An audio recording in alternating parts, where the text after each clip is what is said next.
Alors bonjour, donc moi je viens pour faire du stand-up aujourd'hui, là maintenant parce que je suis là depuis très très longtemps. Donc ce qu'il faut comprendre c'est que déjà cette information en elle-même est drôle, si vous avez envie de rire là tout de suite, voilà, vous avez le droit. On a le droit. En fait à la base j'avais écrit ce texte pour une émission de radio et l'animatrice m'avait invité à l'émission du 1er avril parce que je cite « Je sais que tu as masse au second degré ». Pourquoi pas. Moi honnêtement, autiste, j'ai passé l'intégralité de mon existence à me faire entendre dire que j'avais pas d'humour. Donc j'avoue que sur le coup, quand elle m'a dit ça, j'étais un peu déboussolée. Mais bon, je me suis dit que c'était peut-être la seule occasion de ma vie que j'avais de faire rire quelqu'un d'autre que mon père et qu'il y aurait pas ma mère à côté à nous regarder complètement désemparés, genre... Ok. Donc j'ai dit oui. Mais finalement ça réglait pas vraiment mon problème parce que non seulement j'ai peu d'humour, mais j'ai également peu d'imagination. Donc j'ai l'habitude d'écrire que des choses vraies, des choses autobiographiques, tout ça. Du coup, pour résumer, vu la situation, j'étais pas dans la merde. À ce moment-là, courbée sur mon ordinateur tel un petit cloporte, j'ai eu une révélation. Je peux faire rire en racontant des choses vraies, puisque ma vie est une vaste blague. Non, en fait, par exemple, donc moi, pour celles et ceux qui savent pas, j'ai l'endométriose. Alors comme ça, c'est pas hyper drôle, c'est pas comme information, j'entends. Mais en fait, juste quand on réfléchit 2 secondes à cette maladie, c'est vraiment ton corps, il est là, il se regarde, il se dit, ça c'est un utérus. Et c'est un ligament, tu vois. Et il dit, je suis désolée, j'ai déjà mis des règles, c'est trop tard, tu vois, genre... Et genre, il y a plein de maladies qui sont un peu normales, un peu logiques, tu vas voir. Et celle-là, je comprends pas, tu vois, pourquoi. Elle est complètement absurde, je ne sais pas pourquoi c'est tombé là-dessus. Heureusement, malgré tout ça, j'ai quand même eu la chance d'être touchée par la grâce de la transidentité. Je dis la chance parce que pour moi, la transidentité, c'est une manière de transcender les désagréments de certaines maladies. Le rhume, notamment. Le rhume, pour le commun des mortels, c'est bof. Je sais pas si vous avez eu le rhume récemment. Ouais, non, c'est bof. C'est bof, voilà, on est d'accord. Le rhume, c'est bof. J'aimerais trop faire ce stand-up avec un PowerPoint et genre je pourrais cliquer, ça ferait le rhume, c'est bof. Tu vois, je pense que voilà, j'ai pas le budget, mais je vous donne, je vous donne l'information. Mais si vous pensez que le rhume c'est bof, c'est parce que vous n'avez pas accès au dessein de Dieu pour le rhume.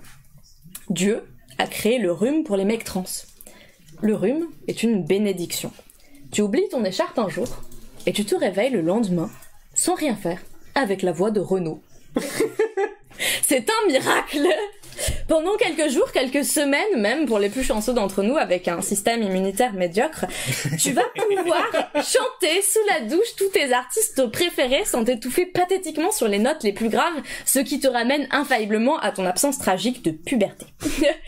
Peut-être que pendant cette semaine-là, on va penser que tu as 14, voire soyons déraisonnables, 15 ans. Ce qui est toujours beaucoup moins que ton âge réel, mais plus que les 12 ans que l'on te donne d'habitude. Particulièrement dans mon cas, faisant 1m50 et possédant ce qu'on appelle quotidiennement un corps de lâche. Pour vous donner un aperçu de la situation, récemment on a demandé à mon copain si j'étais son fils, j'en parlais tout à l'heure. Nous avons 5 ans d'écart, et ce n'est pas la première fois que ça m'arrive. Avec mon ex notamment, avec qui j'avais juste 6 mois d'écart, donc très très peu. On m'a demandé si c'était mon père, et j'étais alors, bah non, nous sommes nés en même temps, tu vois, genre, on a vraiment 6 mois d'écart. Bref. Il y a quelque chose, j'ai l'impression que les cis ne réalisent pas vraiment et qui pour nous est plus évident, en tout cas pour les mecs trans, c'est le lien qu'il y a entre la perception de l'âge et du genre chez les gens. C'est-à-dire que les critères sur lesquels on se base pour déterminer le genre de quelqu'un, ça va être genre la barbe, le sein, le maquillage, le sang, putain, le sang, les seins, le maquillage, les fringues, tout ça.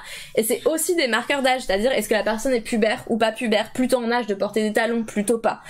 Et du coup, les gens, quand ils sont confus sur l'un, ils se trompent automatiquement sur l'autre. Et par exemple, quand on est dans la rue avec mon mec, main dans la main, donc il est barbu, il fait 2 têtes de plus que moi, vous imaginez un peu la situation, les gens pensent souvent que je suis son petit frère. Surtout qu'en plus, comme je suis autiste, c'est que du coup, il m'accompagne, il m'aide à faire des choses et qu'il y a pas mal de comportements autistiques qui sont vus comme des trucs enfantins, enfin genre, ces peluches qui sont là en petit A... Ceci par exemple. Donc du coup il y a tout cet élément qui renforce le fait que j'ai l'air d'un enfant à côté de lui. Et évidemment arrive le moment où on s'embrasse. Et là, c'est le drame. Confusion chez les cis. Les gens sont genre, soit cette personne est une meuf, et clairement elle est lesbienne, ou en tout cas elle est bizarre. Donc pourquoi est-ce que ce mec sortirait avec elle ? soit cette personne est un mec, auquel cas je viens de voir 2 mecs s'embrasser, ce qui pour le français moyen est quand même encore un peu compliqué à gérer, on va pas se mentir. Et en plus ce mec a 12 ans, c'est pas possible en fait. Et donc là le 6 implose, voilà. Bon, il y a une combustion spontanée qui s'opère. Et peut-être que là vous êtes en train de vous dire oh là là mais c'est terrible, quand on est trans on peut rien faire, et c'est pas complètement faux, hein, les gens sont des connards, je vous l'accorde. Néanmoins, une fois que tu as accepté de faire le deuil de ta dignité d'adulte, tu accèdes à un lieu dont beaucoup d'entre vous ont, à leur âge avancé, oublié l'existence. Le rayon enfant de H&M. En effet, après m'être obstiné à acheter des jeans pour adultes à 50 € pièce et à faire dessus des ourlets plus longs que les temps d'attente de la NDPH, après avoir acheté des jeans soi-disant super skinny où je pouvais mettre mes 2 jambes dans le même tube, j'ai trouvé la paix en acceptant un fait simple que je vais vous confier aujourd'hui. Je fais du 11 ans. Au premier abord, la nouvelle peut être un peu déconcertante, voire humiliante, hein, on se l'accorde, mais ça ne dure pas longtemps. Ça ne dure pas longtemps parce qu'une fois que tu l'as accepté, tu te rends compte que le jean pour enfant ne coûte que 20 balles. Et tenez-vous bien que le jean pour enfant a une taille avec des élastiques réglables. Joie, bonheur, allégresse, tu es à nouveau touché par la grâce divine qui t'a béni d'un corps avec tant d'avantages. Alors chez moi, le soir, quand je repense au fait que je n'ai toujours pas réussi à mettre le bon prénom sur ma carte bancaire alors que mon changement d'état civil il a eu lieu il y a 2 ans. Quand je pense à mes camarades qui ont des problèmes de santé à cause des pénuries chroniques d'hormones sur lesquelles le Bayer a le contrôle total et qui refusent d'en produire dès que le coût des matières premières augmente, ou à ceux qui doivent traverser la France pour trouver un médecin qui accepte de les prendre en charge pour un problème mineur parce que dans toute la région parisienne ils n'en ont pas trouvé un seul qui leur dise autre chose que oh là là, moi les trans j'y connais rien, je veux pas prendre de risques. Ou encore à ceux qui sont obligés d'avoir des comportements sexuels à risque puisque personne n'a eu l'idée de faire des capotes adaptées à leur morphologie. Dans ces moments, je ferme les yeux et je me rappelle qu'il y aura toujours quelque part dans le monde un jean avec une taille réglable élastique qui m'attend. Merci. C'est bon, calme. Arrêtez. Bravo. Bravo. Encore. Très bien mon t-shirt, mais c'est une robe et on a déjà vu mes fesses sur le live. On s'arrête là pour... il n'est pas encore minuit. Parce qu'après... Bah, si, en vrai... Ah si, bah, c'est bon, tu peux montrer tes seins. Vas-y, je suis rien. C'est ça la loi, non? Après L'exhibition n'a pas lieu après minuit.